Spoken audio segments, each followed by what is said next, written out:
దాడులు ప్రతి దాడులతో పశ్చిమాసియా అట్టుడికిపోతుంది. ఇరాన్ ఆర్థిక వెన్నెముకగా ఉన్న ఖర్గ్ ఐలాండ్లో సైనిక స్థావరాలన్నీ తుడిచిపెట్టుకుపోయాయన్న ట్రంప్ కామెంట్స్ పై ఇరాన్ స్పందించింది. ఖర్గ్ ఐలాండ్ పై దాడిని తీవ్రంగా ఖండించింది ఇరాన్. అదే సమయంలో అమెరికాకు వార్నింగ్ ఇచ్చింది ఇరాన్. అమెరికా చమురు సదుపాయాలను బూడిద చేస్తామంటూ హెచ్చరించింది.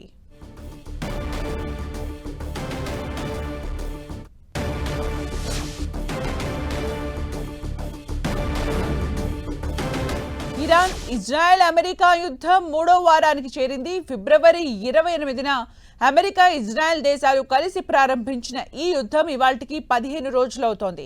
15వ రోజు కూడా మిడిల్ ఈస్ట్ లో వార్ కంటిన్యూ అవుతూనే ఉంది.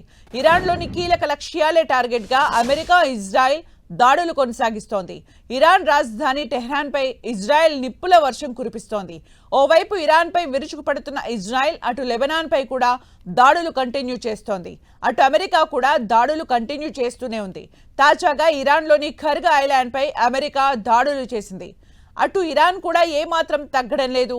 వార్ విషయంలో వెనక్కి తగ్గే ప్రసక్తే లేదని చెబుతోంది. దీంతో ఇజ్రాయెల్ అమెరికాలపై ప్రతీకార దాడులు చేస్తోంది. ఇరాన్ ఓవైపు ఇజ్రాయెల్ గల్ఫ్ కంట్రీస్ లో ఉన్న యుఎస్ ఎయిర్ బేస్లపై దాడులు చేస్తోంది. తాజాగా సౌదీ అరేబియాలోని అమెరికా ఎయిర్ బేస్ పై దాడి చేసింది ఇరాన్. ఈ దాడిలో అమెరికాకు చెందిన పలు విమానాలు ధ్వంసమైనట్లు సమాచారం. అటు గల్ఫ్ యుద్ధంలో కీలక పాత్ర పోషిస్తున్న అమెరికాకు చెందిన విమాన వాహన నౌక యుఎస్ఎస్ అబ్రహం లింకన్ పై క్షిపణులు డ్రోన్లతో అటాక్ చేసినట్లు ఇరాన్ ప్రకటించింది.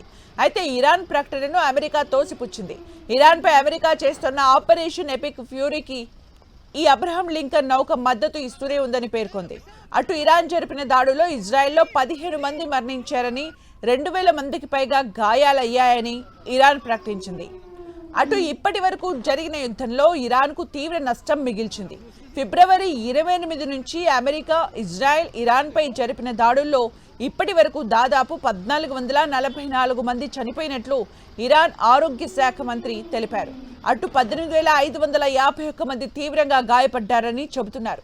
అటు మృతుల్లో 200 మంది మహిళలు, 168 మంది చిన్నారులు, 55 మంది హెల్త్ కేర్ వర్కర్లు ఉన్నట్లు ఇరాన్ హెల్త్ మినిస్టర్ తెలిపారు.